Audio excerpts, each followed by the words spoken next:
일천번제 582일차입니다. 새벽 예배 나오신 성도님들에게 하나님의 크신 은혜와 능력이 충만하길 소망합니다.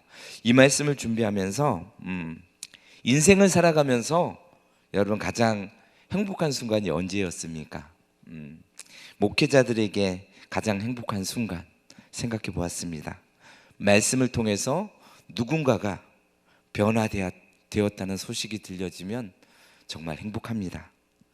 또 예수로 인해서 가정이 회복되고 자녀들이 믿음으로 자랐다는 소식을 들으면 너무나도 기분이 좋습니다.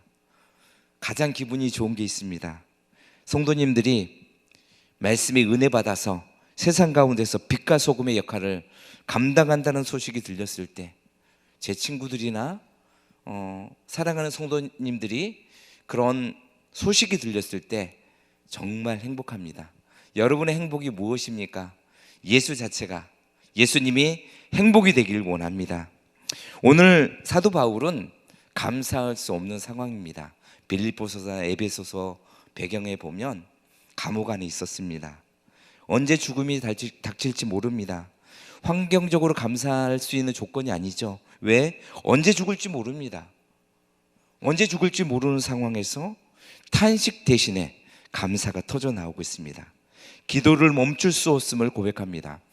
에베소서에는 두 번 기도가 나옵니다. 3장에도 나오고 1장에도 나오는데, 오늘 15절에서 22절까지 이어지는 바울의 기도 중에서 15절과 16절 말씀만 보도록 하겠습니다. 사도 바울이 감사할 수밖에 없었던 이유, 첫 번째 이유는 15절 말씀입니다. 에베소 교인들을 믿음과 사랑의 소식이 들렸기 때문입니다. 같이 읽겠습니다. 이로 말미암아 주 예수 안에서 너희 믿음과 모든 성도를 향한 사랑을 나도 듣고, 이로 말미암아로 시작합니다. 이로 말미암아는 전에 있는 말씀이겠죠.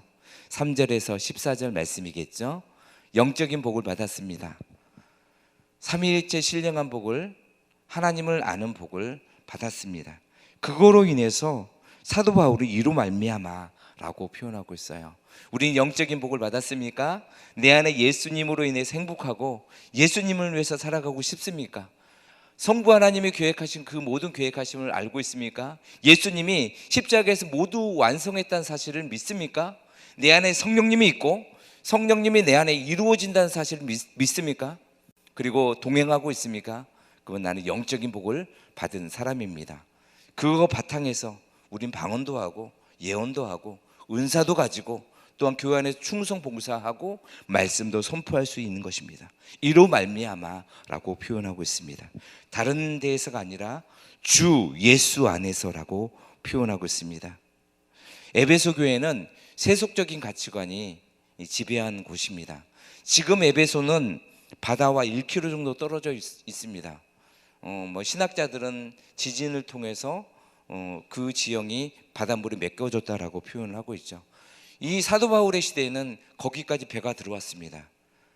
천연 요새 항구였습니다. 그곳은 상업이 발달하고 문화가 발달했습니다. 사람들은 타락했습니다. 세상적인 가치관이 지배하는 곳입니다. 마치 한국 사회처럼. 그러나 에베소 교인들은 하나님을 향한 뜨거운 사랑을 갖고 있었죠. 오늘 말씀처럼 너희 믿음과 모든 성도를 향한 사랑을 나도 듣고라고 표현하고 있습니다. 그들은 믿음을 갖고 있었고 그 믿음으로 사랑을 나타내었습니다. 하나님으로부터 믿음을 받았다면 우리는 사랑으로 그것을 드러내야 될 줄로 믿습니다. 이 에베소 교인들이 그러한 모습을 살았습니다. 성령의 능력이 아니고서는, 하나님의 권세가 아니고서는 우리는 현실적으로 하나님의 능력을 나타낼 수가 없습니다. 성령의 능력입니다. 성령 충만함으로 나타날 때 세상 가운데 복음의 능력을 나타낼 수 있습니다. 사랑이 없는 믿음은 죽은 믿음입니다. 믿음이 없는 사랑은 인본주의에 빠질 수밖에 없습니다. 추상적이고 관념적이고 이념적이고 저 멀리 있는 하나님으로 바라볼 수밖에 없습니다. 그러나 하나님의 능력이 임하고 성령이 임하면 내 것으로 잡을 수가 있는 줄로 믿습니다. 여러분들은 예수 그리스도 그 사랑을 내 것으로 잡길 원합니다. 에베소 성도를 향해서 예수 그리스도 안에 있는 사도 바울이 표현하고 있습니다. 모든 성도를 향한 사랑이라고. 성령 충만과 성령의 인도가 아니면 이렇게 할 수가 없죠. 헬라인, 유대인, 종, 자유인, 부자나 가난한 자, 이 초대교회도 여러 사람들이 있었는데 그 안에서 사랑으로 하나가 되었고 세상 가운데 예수 그리스도의 사랑을 나눌 수 있는 은혜가 임한 것이죠. 한국 교회가 세상으로부터 비판을 받는 이유가 무엇일까요? 믿음이 없어서가 아닙니다.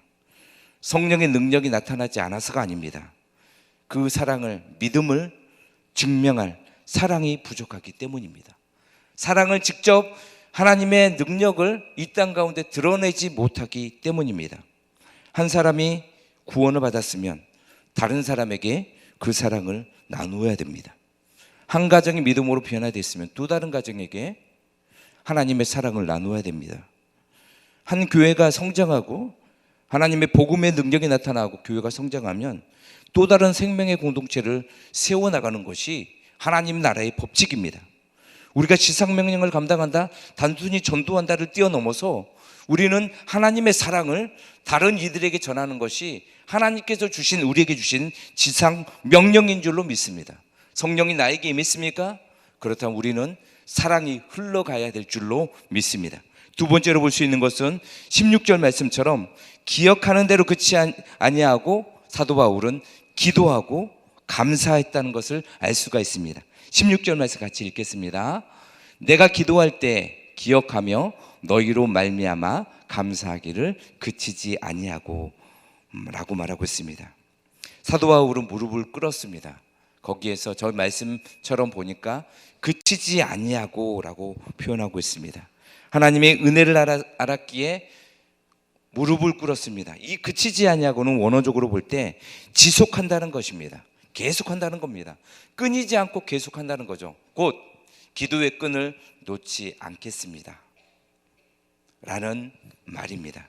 사랑하는 성도 여러분, 사탄은 우리가 하나님을 알아가며 기도하고 감사하지 못하게 하는 것이 사탄의 전략입니다. 기도는 능력입니다. 기도는 영적인 호흡입니다. 기도하면 살아납니다. 기도는 거룩한 노동입니다. 주여라고 외치고 금식으로 기도하고 정말 삶 속에서 성령님 도와주십시오라는 거룩한 노동을 하기 원합니다. 또한 이것은 거룩한 낭비입니다. 성도를 지키는 가장 강력한 방패, 기도입니다. 우리는 기도의 자리로 나가기 원합니다. 감사와 기도의 자리. 바울과 에베소 성도들은 성령으로 연결되어 기도하는 하나의 공동체가 되었습니다. 몸은 떨어져 있었지만 그들은 하나의 공동체가 되어서 서로 기도하며 나누는 관계였습니다. 말씀을 맺도록 하겠습니다. 사도 바울은 차가운 감옥 바닥에서 뜨거운 감사를 하나님께 올려드리고 있습니다. 그 이유는 에베소 성도들이 보여준 예수 안에서 믿음과 모든 성도를 향한 사랑 때문이었습니다. 저는 질문해 보겠습니다. 예수 그리스도 안에서 깊이 뿌리내린 믿음이 흔들리지 않습니까? 다른 지체를 품고 용납하는 그런 사랑이 내 안에 있습니까? 믿음과 지식에만 머물러 있지는 않습니까? 내가 편한 사람끼리만 교제하고 나누지 않습니까? 믿음의 풍성함이 우리 가운데 나타나기 원합니다. 믿음의 역사가 나타나기 원합니다. 예수 그리스도 안에서 성령의 능력들이 우리 가운데 나타나기 원합니다. 같이 한번 읽겠습니다. 이런 교회가 되기를 원합니다. 네, 같이 한번 읽겠습니다. 서로가 서로에게 감사의 제목이 되어주고 서로가 서로에게 기도의 후원자가 되어주는 교회. 우리 교회를 넘어 지역사회와 지역교회, 기도하고 후원하는 교회, 한국사의 영적인 기상도를 이끌어가는 교회, 우리 교회가 바로 이런 교회가 되기를 원하고 꿈꿉니다. 우리의 꿈이 있습니다. 교회가 온전히 세워져서 세상 가운데 하나님의 능력이 나타나는 것, 우리 모두의 꿈 아닙니까? 저의 꿈이기도 합니다. 처음 예수님 만나고 하나님을 제대로 알았을 때 그 꾸었던 그 꿈이 우리 가운데 해오른 교회 가운데 일어나기 원합니다. 하나님께서 너희의 믿음과 사랑으로 인하여 내가 기쁨을 이기지 못하리라 말씀하시는 그 말씀이 해오른 교회에 적용되길 주 예수 그리스도의 이름으로